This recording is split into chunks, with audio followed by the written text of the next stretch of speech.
And now we've got a really awesome panel talking about the future of work, the power of pre-apprenticeships.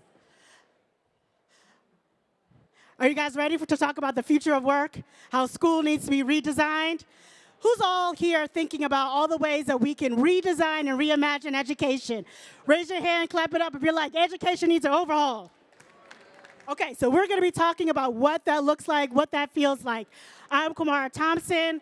I am the owner of Thompson Education Consulting, which is an education, technology, and business consulting firm. And I also sit on the Miami-Dade County Public School STEM and CET board as the vice chair and the chair, along with my friend Carlos here. So thank you all for being here. This conversation is really dear to my heart, and it's super, super important. The power of apprenticeships, the power of pre-apprenticeships, the power to earn while you learn. We all know that we are going through inflation. We all know that the American dream is becoming oftentimes an American nightmare. What can we do to help empower our youth? Here is one of the most revolutionary solutions that we actually all know about, which is the power of apprenticeships. We all know that the schools need to be redesigned and reshaped. The idea in the future of work is rapidly changing. It's flexible. We are collectively deciding that success is defined by us and not by anyone else. So what can we do to ensure that we empower our youth and our communities to live the most successful lives in their own terms? So here we're going to be talking about how you can do that while earning and learning. I'm going to pass over to Dantrail Felton, who's going to be talking a little bit about his apprenticeship journey and how that has shaped where he is today. Dantrail, and welcome. How are you doing today? My name is Dantrail Felton. I am actually a student at Miami-Dade College right now. I'm studying engineering and economics. I see some of my Init families here. So I started my career as a pre-apprentice. I started at Miami Norland High. FPL was in dire need of recruiting new linemen. They came out to the high school recruiting, and I was able to start my journey at the age of 16. By the age of 18, I was able to be hired on full-time, and I've got the opportunity to have a 20-year career. I'm only 35, but I have 20 years worth of experience in the electrical industry. So my purpose and my mission now is to preach about the power of apprenticeships and how they can be transformative in a place that is becoming a tech hub, but everyone here may not be ready to become a coder or a data analyst because Miami is a very unique city. It's not like Seattle or California to where it was so much technical training. However, if we can merge technology with a little bit of blue collar work and find that meeting spot, maybe we can get more people on board and keep Miami by having people who are from here stay here and get into the tech industry as well. I love that, Dantrail. One of the things that you just said was so powerful. You're only 35, but he has 20 years of industry experience. Who can do the math? What does that mean? What age did he start? 15. So he was in high school. This can be the story of our youth, our students. And we want to make sure that that model is scalable. So my colleague, Carlos, is going to talk about his revolutionary product, Go Sprout, and how we can scale up pre-apprenticeship and apprenticeship programs. Thank you, Kwamara. Thank you, Dantrail. Hey, everyone. So, it may not have felt that way at the time, but you were ahead of your time. We're living in a time where the cost of living has never been as high as it is now. We think about our community and what we're facing. You have an opportunity through apprenticeship and pre-apprenticeship to go to school for free, to start with a job, and earn a degree with no debt. I mean, that's like the trifecta right there of workforce, right? So how do we do that? How often do we see with school, you finish middle school, you have this fragmentation. Now you have high school ends, you close your eyes. If you choose to go to college, you choose another path. We need to fix this continuum so that it doesn't feel so fragmented. And if we look at Dantrail's story of a pre-apprentice in high school at Norland, then making his way through a job at FPL, fast forward 20 years of career, I think this generation now is realizing that the trades is an opportunity to make money and compete and pay rent or buy your house.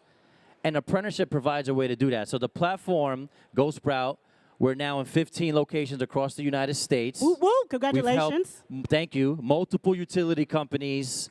Because energy, with what we're experiencing with this energy transformation, which Dantrail is on the front lines of, we need to make sure that there's a pipeline of workers ready to take over. And so that's what our platform does. We help employers tap into all of these workforce dollars that are sitting there unused many times because people don't take the time. And we forget, employers forget, learning is such an underappreciated process. To learn something means you can do something.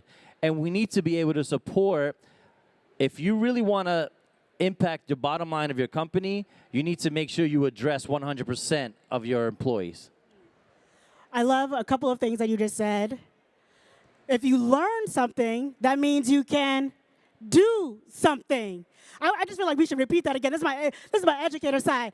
So when I say, if you can learn something, you guys are going to say you can do something. You ready? If you can learn something, you can do something. How amazing is that? And then the other piece, if you are an employer, you need to invest in 100% of your employees, right? Not just 90%, not just 95, not just those in the middle, 75, 80, but how do you make sure that you reach 100%? And the other thing that I love about Dantrail's story, Carlos' story, and even mine, is that once we have made it, quote unquote, we made what we believe is success, we are giving back. We are talking about the ways that, what did we learn to get to the positions that we are, and then how do we pay it forward? And I would love Dantrail to talk a little bit about what you're going to be doing to pay it forward for our youth in the future. Well, the first thing I'm doing is I'm educating students on what are the proper career pathways to take. I think a lot of times people look at college as something they can skip now because they don't know exactly what to do. So first and foremost, mass adoption of AI and blockchain and all these different technologies cannot happen without the expansion and capabilities of energy, battery storage, generation, redundancy. We're not going to even get there to be able to utilize this fully without that. So I'm teaching the students that I'm meeting every day about the importance of that. Second, I'm already teaching them financial literacy along the way.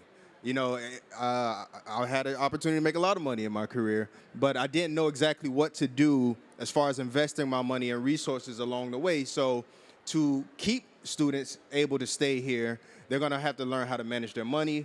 And while they're waiting, they're not only just getting the technical skills, but they're getting life skills as well. And what we're doing now, me and Carlos and a few other people, we're gearing up students to take, you know, blue-collar positions in fiber optics and energy, which are going to be two of the main drivers of jobs with the infrastructure bill, and also teaching them how to get in there, get into a good company, get some experience, but how that can be transferred over into engineering careers as well. You know, electrical engineers are needed, fiber optics, IoT networking. These are the cutting edges of technology. So you can start on the ground, boots on the ground, but you can end up still ascending to different parts of the company if you want. Can you just talk a little bit about the money that you made? You said you made a lot of money. How long did it take you to get to 6 figures? This is a skill trade. When we're talking about getting youth excited, you know what we got to start talking about. We got to start talking about that bling, right? They want to know how much money they're going to make. So why don't we start talking about what kind of money can our youth make while they're earning and while they're learning? So I tell the students to get them excited. I was making 6 figures before that was a thing. Nobody was talking about it. This is 2015, 2016, no college degree, high school education with just experience. At some point where I worked, every single person was above 100K, from dispatchers to groundmen to everything. And you know, right now, some of those salaries, again, without college degrees, reach upwards to $250,000 in the electrical trade as linemen. So you can make you can kind of set your own destiny as far as how much you want to make. So Carlos and I talk about this a lot. The skilled trades, they are coming back, and they are coming back with a vengeance. If you recall, when we were all in high school, the kids who went to skilled trades were kind of the kids who couldn't make it in quote-unquote mainstream public schools. They were considered to be behavioral disordered, special education. I worked in one of those high schools, transformed it to one of the top high schools in the state of New Jersey. Those kids go to MIT, NJIT to this day, and this is well over 10 years ago. So this is about, and those kids were graphic designers, construction workers, hospitality. A lot of them came down here to Miami to go to Johnson & Wales University. I say that to say we're seeing things come full circle. We're seeing that the power of skilled trades, quote unquote, blue collar, is actually just as important, if not more important, than the quote unquote white skilled, right? White labor, white collared workers. So I love the fact that we are coming back and we're coming back with a vengeance. Carlos, can you talk a little bit more about how Go Sprout is really elevating that movement? Yeah, so all of the advantages we're talking about, first of all, it's about opportunity, providing career pathways. We've been obsessed with this gig economy in the sense that, oh, this person can go and drive Uber and go do, Uber Eats and take all these gigs. Let's talk more about careers. How do we begin from high school, even middle school, and think about that whole progression? And so that's what Go Sprout does. Go Sprout enables the connection from inside of a high school, which, by the way, Miami-Dade County Public Schools, third largest school district, a phenomenal career and technical education department, unlike any other in the country that I've seen. We have to give them a lot of credit for what opportunities they bring. I know we're at time. You can learn more on our site, Miami EdTech. If you want to get involved in the local school system, go visit a high school, go talk to some students, miaminaf.org, miaminaf.org. We would love to have you. Absolutely. Come see Carlos and I to talk about potentially joining our board and really interacting with our students. We have some of the #1 most distinguished academies in the entire country. That's not often celebrated when we talk about Miami, but I am so proud to be part of the Miami-Dade County Public School System. And thank you for supporting our youth and being really intentional with supporting our youth. So thank you so much. Let's give it up for Dantrail and Carlos. What we just learned today, earning while you learn, our pre-apprenticeship program. If you have any questions, please look up Dantrail, Felton, Carlos Vasquez, or myself, Kwamara Thompson.